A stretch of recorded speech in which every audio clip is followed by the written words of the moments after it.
president-elect on what to do with TikTok. So I thought that was interesting. But to your point, we have this really beautiful live picture there of St. John's Episcopal Church. If you're familiar with Washington, it's right across the street from the White House, right across the street from Lafayette Square.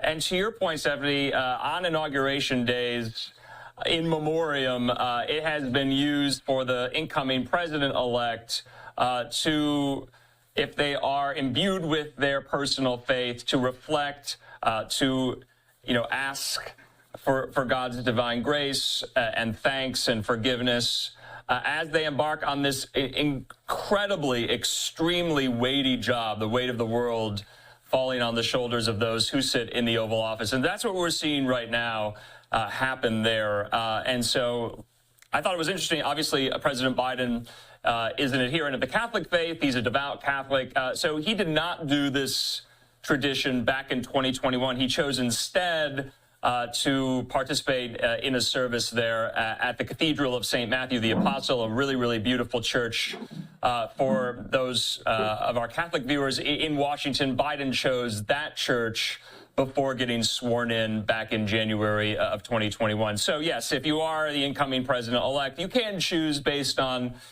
your faith, but this has been a tradition going back many, many decades, I believe even to some of our founding fathers, and it is quintessential Washington. It is imbued with history, and you're seeing right now the motorcade posted up outside St. John's there as this service is underway. So you're right, we're not going to get any live pictures inside, but we will see the departure from St. John's, where I believe the president-elect and the first lady and the vice president-elect and the second lady will go from that church, I believe, to the White House to meet with the Bidens.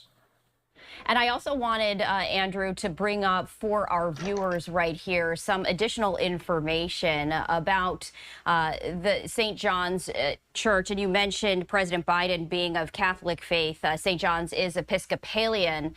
And just for our viewers right there, just wanted to share some historical information right there. As you mentioned, it is known as the Church of Presidents, as it has welcomed every president to worship, beginning with James Madison.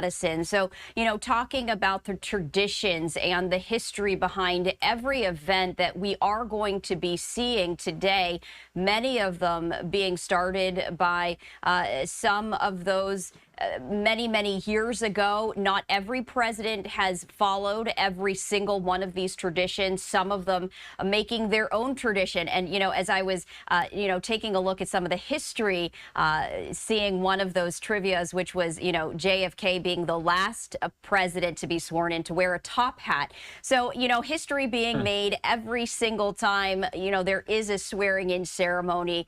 And I have to imagine, Andrew, that there is going to be history made. President-elect Trump, not one necessarily to stand on tradition. As he was mentioning, as he was campaigning, he is looking to forge a new path to disrupt the status quo, already doing that even before being officially sworn in, and looking ahead to the next 4 years. I have to imagine we are likely going to be seeing a lot of firsts.